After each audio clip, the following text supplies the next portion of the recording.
Получателям пенсии выплатят на 2 дня раньше. Причиной тому нерабочее 5 ноября. 31 октября – Всемирный день городов, когда Якутск заявил о себе на уровне международных отношений. В Якутске чествовали сотрудников МВД Якутии, победителей и призеров 7-х Всемирных игр полицейских и пожарных.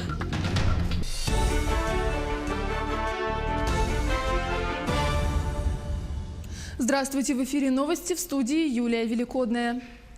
Пенсии и иные социальные выплаты получат на 2 дня раньше. Это связано с праздничным нерабочим днем 5 ноября. 3 ноября получить смогут жители Якутска, Нерюнгри, Ленска, Мирного и Алдана. Также досрочно 3 ноября получат пенсию жители населенных пунктов, чей график доставки установлен 5 числа. Для всех остальных пенсионеров Якутии пенсии и иные социальные выплаты в ноябре будут выплачиваться по графику, то есть без изменений. В графике доставки пенсии через кредитные учреждения изменений нет. 31 октября – Всемирный день городов. Он был провозглашен в 2013 году на пленарном заседании Генассамблеи ООН. Праздник учредили, чтобы привлечь внимание урбанизации городов мира, их социальному и экономическому развитию. Якутск на уровне международных отношений заявил о себе еще в советское время. В 1989 году был подписан первый договор о дружественных связях с округом Фэрбэнкс, Норд-Стар, Аляска. Таким образом, столица республики стала участником мирового движения побратимства. За 30 лет подобные связи были установлены еще с 6 городами. В 2014-м в честь этого движения в центре Якутска открыли монумент – столб с указателями городов-побратимов. В ближайшее время табличек может стать больше. Предложения о сотрудничестве поступают из Франции и Индии. Предложение из Индии, из индийского города Сурат заключить. Город Сурат является своеобразной алмазной столицей Индии. И было предложение от посла Индии рассмотреть возможность заключения соглашения о побратимских связях с этим городом, с городом Сурат, так как город Якутск является столицей алмазного края России. Работа ведется в разных сферах, но надо, конечно, подчеркнуть, что побратимские связи тесно связаны с гуманитарной связью. То есть работа в сфере образования, науки, работа в сфере обмена, культурного обмена, гуманитарный любой обмен. Лже-кафе Якутска необходимы четкие критерии, чтобы различать их от легальных кафе и алкомаркетов. Такое предложение не раз прозвучало от участников совещания в мэрии, где обсуждали этот наболевший вопрос. Проблема массового распространения лже-кафе, в которых круглосуточно продают алкоголь, вызывает жалобы горожан.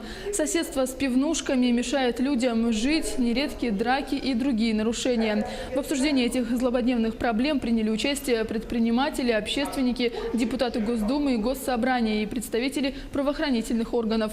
Напомним, сегодня в городе 301 заведение имеют лицензии на оборот алкоголя, из них 236 магазинов, 65 предприятий общепита. Так называемых лже-кафе в городе по состоянию на сентябрь насчитывается 54. Нужно, чтобы решить эту проблему, раз и навсегда сделать критерии, и в качестве указа закона, хотя бы вот по городу Якутска пробно, и обязательно учитывать мнение населения. В городе Якутске должен проводиться, я не знаю, это управы или кто это должен сделать, опрос.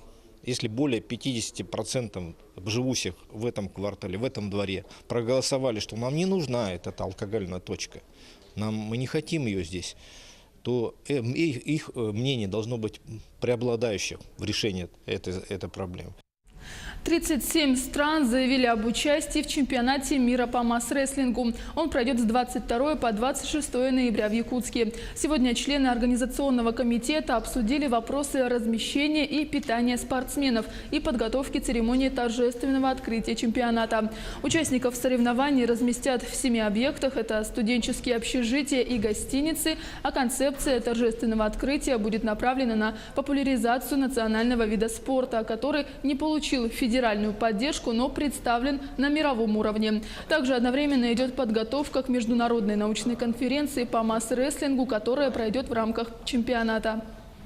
Где примут ведущие ученые мира. И ожидаем, что примут активное участие все члены Международной федерации масс-рестлинга, которые культивируют масс-рестлинг в мире. Но это будет в направлением для научной поддержки и развития маркетинга в мире. Гостей запланировано достаточно много. Сегодня идет согласование совместно с ними. Ну, в ближайшее время гости подтвердят свое участие, мы тогда озвучим, кто будет точно. Сегодня чествовали сотрудников МВД Якутии, победителей и призеров 7-х всемирных игр полицейских и пожарных. Соревнования прошли в Испании в сентябре. Это главный турнир для сотрудников силовых структур. Он также считается специализированной олимпиадой. В нем приняли участие около 3000 спортсменов из 30 стран. В составе спортивной делегации МВД России команда Якутии была представлена 14 сотрудниками. Они соревновались в вольной борьбе, боксе, кикбоксинге и легкой атлетики. Участники из Якутии завоевали 17 золотых и 2 серебряные медали. Триумфатором соревнований стала Ирина Осипова. Третий год мы выезжаем, наша команда выезжает на международные соревнования среди полицейских и пожарных. Так, позапрошлом году ездили в Братиславу, в прошлом году в Лос-Анджелес и в этом году город Алькасерас, Испания. Конечно, это имидж сотрудников органов внутренних дел, в основном вот это. И привлечение молодых ребят, чтобы служили в органах внутренних дел. Для будущих армейцев и их родителей Комитет молодежного Мирнинского района выпустил юридический консультативный сборник призывника. Издание составлено в целях повышения правовой грамотности военнослужащих. Подробности в сюжете Марфирины Алексеевой. Обязанности призывника, денежное довольствие, выплаты ребенку военнослужащего, о контрактной службе. О всем этом и о многом другом можно узнать в сборнике призывника «Солдату России, воину-якутянину».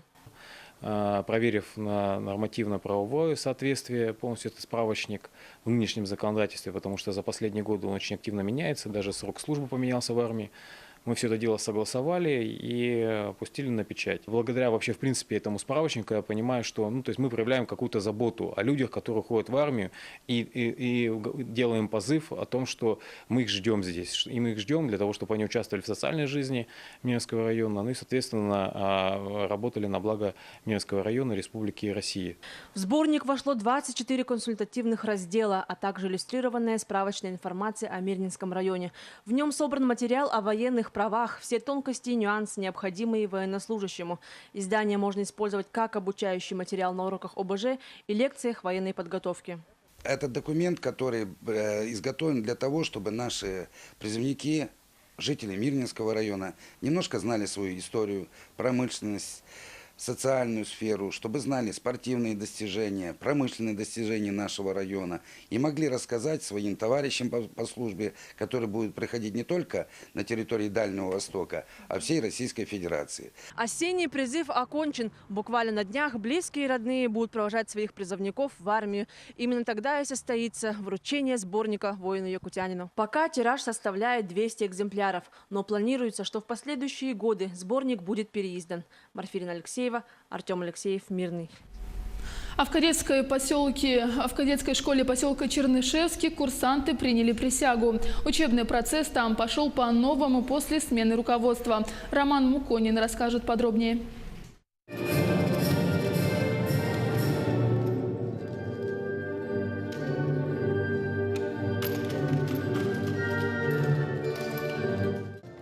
Виртуозному обращению с автоматами ребята научились совсем недавно. В кадетской школе обновилось руководство, и учебный процесс пошел по-новому.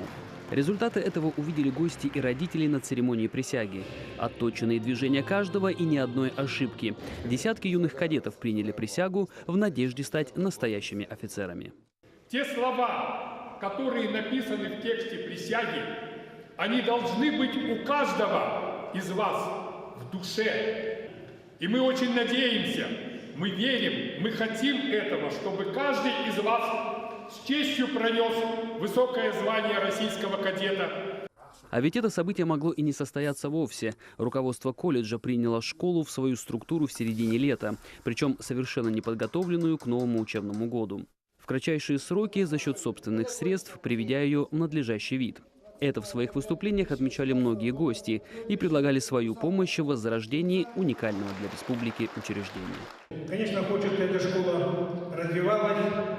У нас в планах было открытие и второй очереди. Я думаю, эту идею надо поднимать из пыльных полок и положить на реалии нашей жизни, я думаю, Министерство образования республики повернется к этой школе лучшей стороной. И буквально через 5 лет мы будем гордиться выпускниками. Сегодня по заказу главы Якутии Айсена Николаева создана новая концепция развития кадетской школы.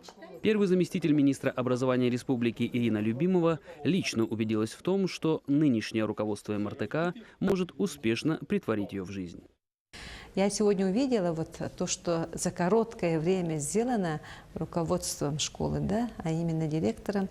То, что вот сделано, это начало, но у них очень большие планы, разработана концепция школы, поэтому я надеюсь, что на дальнейшее сотрудничество с Министерством образования, что мы их будем всегда поддерживать, помогать будем, и чтобы эта школа, конечно, принимала детей самых достойных. Вопрос остается за малым. Сможет ли Министерство образования найти необходимые ресурсы для развития кадетских школ в Якутии, которые пока представлены 2 учебными заведениями – в Якутске и поселке Чернышевский. Роман Муконин, Кирилл Шолохов, телеканал «Алмазный край». В Индии готовится к открытию самой высокой статуи в мире. Кому она посвящена и какими габаритами похвастается монумент, расскажет Алена Островская. Индия собирается перещеголять всю планету. В штате Гуджарат на западе страны готовятся открыть самую высокую статую в мире. Скульптура изображает одного из лидеров движения за независимость Индии – Валабхаи Сардара Пателя, сумевшего объединить свыше 500 разрозненных штатов и получившего прозвище «Железный человек». Высота статуи вместе с постаментом 240 метров, в 2 с лишним раза больше, к примеру, статуи свободы. Главный инженер проекта рассказал о сложностях при возведении монумента. Первой трудностью была высота статуи, второе — местоположение, удаленный район, третий — конструкция. Форма скульптуры такова, что основание получалось уже, пришлось потрудиться. Статуя расположена на острове посреди искусственного озера, напротив плотины Нармада, неподалеку от города Раджпипла. Площадь всего мемориального комплекса свыше 20 тысяч квадратных метров. Мы следим за развитием событий. Оставайтесь с нами.